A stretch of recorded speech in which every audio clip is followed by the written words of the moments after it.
से निकलने वाले आग के शरारों और खून के फवारों से दीनी शुजाअत और मिल्ली और इस्लामी गैरत और हमीयत की अजीम तारीख रकम की है। वो लाख निहत्ते बेबस अपनों और गैरों की अय्यारियों और साजिशों का शिकार हुए, लेकिन उन्होंने अपने बेपनाह अज़्म और मर्दानगी से, शुजाअत और बसारत से, गैरत और हमीयत से, दिलेरी और बहादुरी से तारीखें रकम की हैं। ऐसी ही रोशन तारीखों में, ऐसी हकीकी और सच्ची तारीखों में एक तारीख वो है जो हिंदुस्तान की सरजमीन पर मुसलसल 200 साल तक लिखी जाती है। आमतौर पर यह समझा जाता है कि अंग्रेजों के खिलाफ मुसल्लह जिद्दोजहद का आगाज 1857 से होता है, लेकिन यह सही नहीं है, बल्कि 1857 से पूरे 100 साल पहले 1757 से अंग्रेजों के खिलाफ मुसल्लह जिद्दोजहद का आगाज जो जंगे पलासी में नवाब सिराजुद्दौला की फौजों के मुकाबले में जब अंग्रेज आए और अंग्रेजों के खिलाफ नवाब सिराजुद्दौला ने एक मजबूत जंग लड़ी, मगर क्या कीजिए, अपनों की गद्दारी की वजह से उस जंग में हमें फतह और कामयाबी नहीं मिल सकी। हज़रात, जैसा कि आप देख रहे हैं, हमारे प्रशासन के अहम मेहमान-ए-किराम तशरीफ ला रहे हैं और तशरीफ ला चुके हैं, सामने तशरीफ फरमा है। रात में याद कर रहा था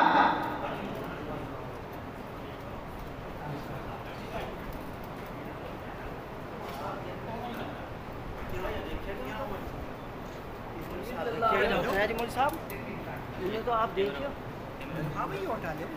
हमारे दरमियान एक सीट छोड़ दो, एक छोड़ दो। हमारे मुअज़्ज़ज़ मेहमान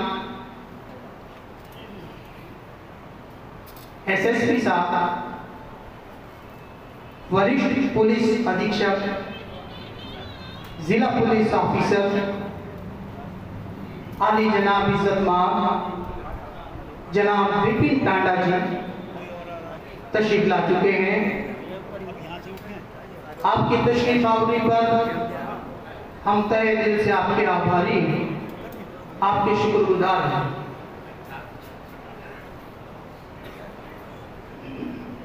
रात में अर्ज कर रहा था,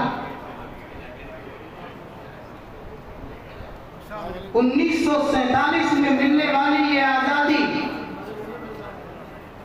फूलों की सीज या रेशम और कमखाब के बिस्तरों पर आराम करके हासिल नहीं की गई थी, बल्कि इसके लिए लाखों मासूम जानों ने अपने खून का नजराना सरजमीने वतन को पेश किया। इसके चप्पे चप्पे को अपना खून पिलाया और फिर खाक और खून को आपस में मिलाकर एक ऐसा खमीर तैयार किया जिस खमीर से आजादी का सूरज निकला, आजादी का सूरज तुलू हुआ। सत्रहवीं सदी का जब सूरज निकल रहा था, 1601 में गोरों का 100 लोगों का जत्था ताजिर बनकर यहां आया, एक कंपनी की बुनियाद डाली। ईस्ट इंडिया कंपनी के नाम से एक 150 साल तक उन्होंने यहाँ अपनी तमाम तवज्जो को तिजारत और बिजनेस पर, सरमायाकारी पर मरकूज रखा। लेकिन हिंदुस्तान, जिसको सोने की चिड़िया कहा जाता था, जब उन गोरों ने ये देखा कि यहाँ तो सोना ही सोना है, उन्होंने इस मुल्क को लूटने की नियत बना ली और उनकी नजरें यहाँ के इक्तिदार की तरफ जाने लगी और आहिस्ता आहिस्ता छोटे छोटे इलाकों को उन्होंने अपने कब्जे में लेना शुरू किया। उनकी नियतों को जब यहाँ के गैरतमंद हिंदुस्तानियों ने भांपा तो उनमें सबसे पहला नाम 1757 में अंग्रेजों के खिलाफ तू बदू मुकाबला करने वाले नवाब सिराजुद्दौला का आता है। दूसरा नाम शेर मैसूर टीपू सुल्तान शहीद रहमतुल्लाह अलैह का आता है, जो 1899 में अंग्रेजों के खिलाफ आखिरी दम तक लड़ते लड़ते शहीद हो गए और जिनकी शहादत पर एक अंग्रेज गवर्नर ने खड़े होकर यह कहा था कि अब मशरिकी हिंदुस्तान हमारे कदमों पर गिर चुका है, अब हिंदुस्तान हमारा हो चुका है। अभी दिल्ली में मुगल बादशाह बैठे हुए हैं, मगर मुगल कमजोर हो गए थे। नवाब शेर मैसूर टीपू सुल्तान जैसी गैरत उनके अंदर बाकी न रही थी। इसी वजह से अंग्रेज अफसर ने कहा था कि अब हिंदुस्तान हमारा हो चुका है, अब दिल्ली पर हम कब्जा कर लेंगे। 18वीं सदी के शुरू में 1803 के अंदर अंग्रेज उधर से आता आता दिल्ली आ पहुंचा, दिल्ली पर कब्जा कर लिया। दिल्ली ने वो वक्त भी देखा जब बहादुर शाह जफर को गिरफ्तार कर लिया अंग्रेजों ने, उनके बेटों के सर कलम करके प्लेट में सजाकर, तख्त में सजाकर बहादुर शाह जफर के सामने पेश किए। बहादुर शाह जफर को गिरफ्तार करके रंगून भेज दिया। अंग्रेजों ने बड़ी अय्यारी और चालाकी से ये चाल चली कि बादशाह को खत्म नहीं किया, मगर ये ऐलान किया कि आज से खल्क खुदा की, मुल्क बादशाह सलामत का और हुक्म कंपनी बहादुर का चलेगा। बादशाह को एकदम खत्म नहीं किया, कहा हुक्म हमारा चलेगा, बादशाह तुम्हारी रहेगी। एक मध्य मुजाहिद, एक दरवेश, एक फकीर, एक आलिम दीन जिसे दुनिया शाह अब्दुल अजीज मुहद्दिस देहलवी रहमतुल्लाह अलैह के नाम से जानती है, जो शाह वलीउल्लाह के काबिल फर्जंद है। शाह अब्दुल अजीज मुहद्दिस देहलवी ने जब अंग्रेजों के यह फरमान सुना तो उन्होंने ये फतवा जारी किया कि और हिंदुस्तान के गैरतमंद मुसलमानों सोच लो, अंग्रेज के इस ऐलान के बाद अब तुम गुलाम बन चुके हो। बेशक तुम अज़ाने दोगे, नमाज़ें पढ़ोगे, लेकिन तुम ज़हनी तौर पर आज से गुलाम बन चुके हो। इसलिए अब अंग्रेजों के खिलाफ जंग लड़ना आईने ईमान और इस्लाम है। अंग्रेजों के खिलाफ शाह अब्दुल अजीज मुहद्दिस देहलवी रहमतुल्लाह अलैह ने जिहाद का फतवा दिया। अंग्रेजों को, जिसने बड़े बड़े नवाबों की गर्दनें दबा रखी थी, ये आईना दिखाने वाला एक दरवेश क्या इसकी कीमत नहीं चुकाएगा?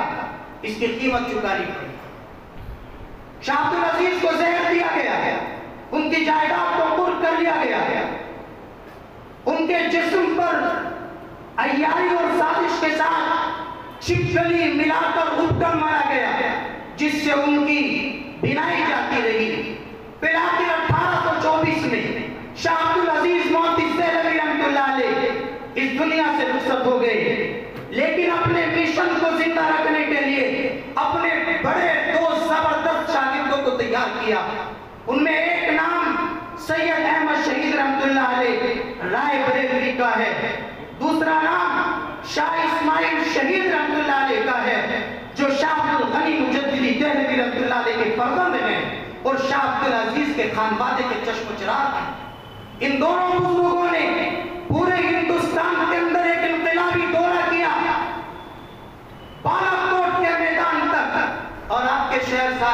को ये खुशकिस्मती हासिल है कि शहर सहारनपुर से सैयद अहमद शहीद रहमतुल्लाह अलैह का काफिला गुजरा है और नहासे में मस्जिद बूए नबी के पास से आपका काफिला गुजरा है।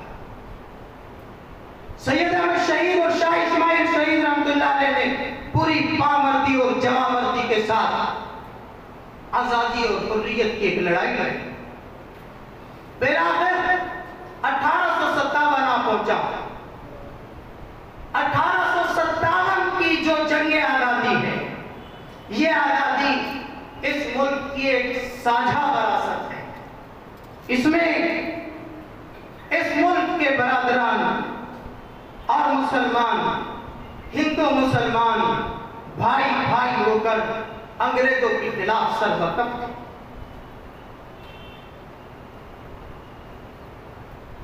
1857 की तारीख की तफसील में मैं जाना नहीं चाहता। ये अहले जुनू बतलाएंगे क्या हमने दिया है आलम को, 100 बार संवारा है हमने इस मुल्क के सुए बरहम को।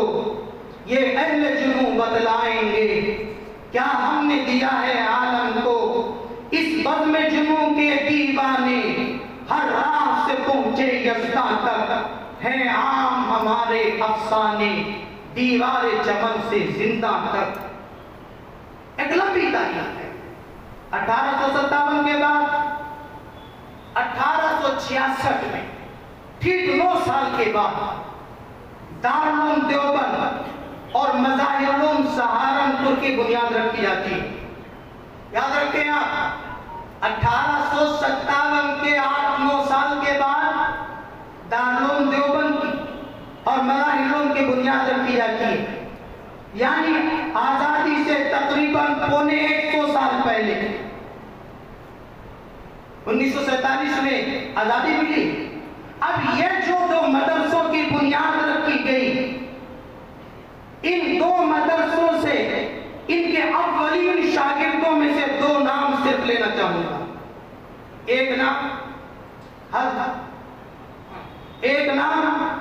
हज़रत शेख हिंद रहमतुल्लाह अलैह का, जो दारुल उलूम देवबंद के अव्वलीन शागिर्दों में। दूसरा नाम मज़ाहिर उलूम के प्लेटफार्म से हजरत मौलाना खलील अहमद सहारनपुरी का।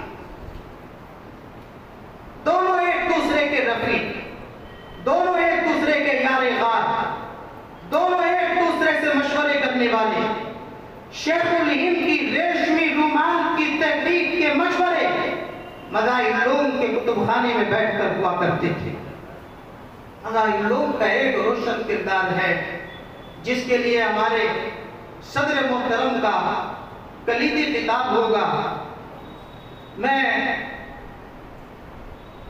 अब आपका ज्यादा वक्त न लेते हुए इस तमहीदी गुफ्तगू के बाद बाकायदगी के साथ अपने इस तारीखी प्रोग्राम का आगाज करने के लिए अपनी देरीना रिवायात को बरकरार रखते हुए दुनिया के निहायत अजीम और बाबरकत और पुरसादत कलाम रब्बुल आलमीन से इसकी ओपनिंग करने के लिए, इसका इफ्तिताह करने के लिए जामिया मज़ाहिर उलूम के मुअज़्ज़ज़ मुअक्कर उस्ताद तजवीद व क़िराअत जनाब क़ारी मोहम्मद अम्मार अल हाशमी को दावत तिलावत देता हूँ। तशरीफ लाएं और बाकायदगी के साथ इस प्रोग्राम का